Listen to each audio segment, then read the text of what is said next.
For the last 20 years, the general public has had this bizarre, persistent myth that drone warfare is basically just playing Call of Duty, but with real-world consequences. People call it the PlayStation mentality. The idea is that some 19-year-old kid is sitting in a comfy chair, mashing the X button to drop a Hellfire missile on a guy thousands of miles away, and then going to Applebee's afterward without feeling a thing. That is complete and utter bullshit. In 2026, drone operators are traumatized, and the United States military is desperately trying to figure out what to do with a fleet of multi-million-dollar remote-controlled airplanes that suddenly can't survive in the sky anymore. But first, we need to understand why the MQ-9 slaps. Or, well, used to slap. Before the Reaper, we had the MQ-1 Predator. Designed by a guy named Abraham Karam, the Predator was great at its job, but its job was basically just being a creepy guy with a really expensive pair of binoculars. It watched things. But it had a tiny payload, and it was slow as hell. If it saw a high-value individual stepping out of a mud hut, the operators had to call in a separate strike aircraft to actually do the killing. By the time an F-16 showed up, the guy was usually gone. The military realized this was stupid. They needed a platform that could find the guy and kill the guy in a single sortie. So General Atomics got to work. In February 2001, they debuted the Predator B001 proof of concept, eventually birthing the MQ-9 Reaper. By 2006, Air Force Chief of Staff General T. Michael Mosley officially acknowledged a massive doctrinal shift. We were no longer just spying, we were actively hunting. When the Reaper officially entered service in May 2007, that name wasn't just edgy marketing drip from General Atomics. The MQ-9 Reaper is a medium-altitude, long-endurance UAV. It is powered by a 950 shaft horsepower Honeywell TPE 331 turboprop engine. That is roughly 9 times the horsepower of the old MQ-1 Predator. It's got a 66-foot wingspan and a 36-foot fuselage, which gives it an incredibly high glide ratio. It cruises at roughly 194 to 230 miles per hour, tops out at 300 miles per hour, and has an operational ceiling of 50,000 feet. But the stat that actually matters is its endurance. Depending on the payload, this thing can fly unrefueled for 27 to 30 hours, giving it a range of about 1,150 miles. The MQ-9 can carry 3,800 pounds of absolute devastation distributed across 7 hardpoints. That is 15 times the ordnance of the MQ-1. We are talking a signature loadout of up to 8 Hellfire air-to-ground missiles, 500-pound laser-guided bombs, and JDAMs. To actually see what it's blowing up, it uses the multispectral targeting system. This integrates electro-optical and infrared cameras, laser designators, and laser rangefinders. It also packs synthetic aperture radar, which sounds like something from Star Trek, but basically just means the drone can track ground movement through clouds, smoke, and shitty weather. Because of this insane loiter time and payload, the MQ-9 created what military nerds call an unblinking eye. Instead of flying overhead for an hour and leaving, a Reaper can just loiter outside of visual and acoustic range for an entire day. It applies constant, suffocating psychological and physical pressure on a terrorist network.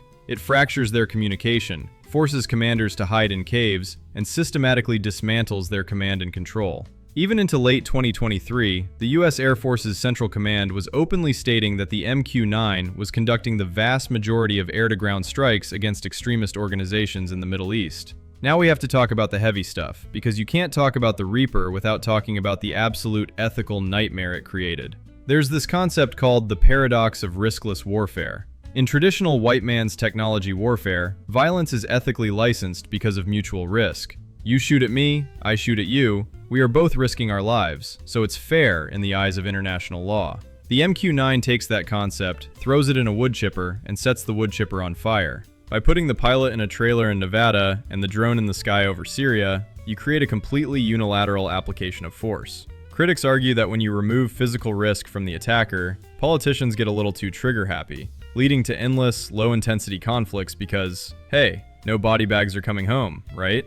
Proponents of the drone will argue the exact opposite. They'll say the MQ-9 is the most ethical weapon in human history. Because it can loiter for 27 hours, operators have the time to verify targets with extreme certainty. They use low-yield Hellfire variants to minimize collateral damage, creating this operational culture obsessed with zero civilian casualties. But here's the reality check. Systemic intelligence failures happen. The drone's camera might be 4K, but if the intelligence telling you who to look at is garbage, you're still dropping a 500-pound bomb on the wrong house. And that brings us back to the operators. When an F-35 pilot drops a bomb, they're flying at Mach 1. They pickle the weapon, they egress, and they are gone. They don't stick around to see the mess. An MQ-9 crew might watch a single target for 3 weeks. They learn the guy's daily routine. They see him drink his morning tea. They learn his wife's face. They watch him play with his kids and his dog. They internalize his humanity. And then the order comes down. They push the button. They watch the missile travel. They watch the explosive impact in high-definition thermal infrared. And the worst part? They don't get to look away. They have to stick around to conduct the battle damage assessment. They have to zoom in and visually confirm the shattered, burning remains of the human being they've been practically living with for a month. They watch the first responders arrive. They watch the family run out into the courtyard. And then their shift ends. They drive out of the base, and they have to go pick up milk at the grocery store.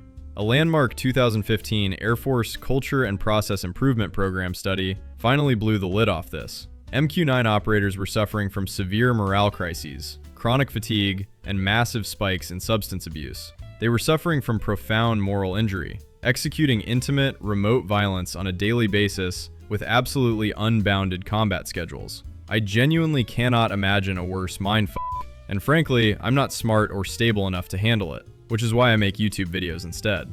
So, the Reaper changed warfare. It broke terrorists, and it broke its own operators. But nothing lasts forever. The MQ-9 was built for permissive environments. That's military speak for airspace where the enemy is a bunch of village people players who don't have radar-guided surface-to-air missiles. Against a near-peer adversary, a modern nation-state with an integrated air defense system, the Reaper is basically a massive, slow-moving piñata. It has a huge radar cross-section. It has no stealth. It has no electronic warfare countermeasures. And early this year, during Operation Epic Fury, theory became a very violent, very expensive reality. The US lost at least 12 MQ-9 Reapers in highly contested airspace. 12. At roughly $30 million a pop, that is over $360 million turned into smoking aluminum confetti. Enemy air defenses just ate them alive. Oh, and because the universe has a sick sense of humor, not all of them were enemy kills. One Reaper had to be deliberately crashed into the ocean just to prevent the bad guys from capturing it. Another one was reportedly blown out of the sky by a suspected friendly fire incident from Qatari air defense systems, which honestly is peak coalition warfare. Hey man, sorry I vaporized your $30 million drone, my finger slipped.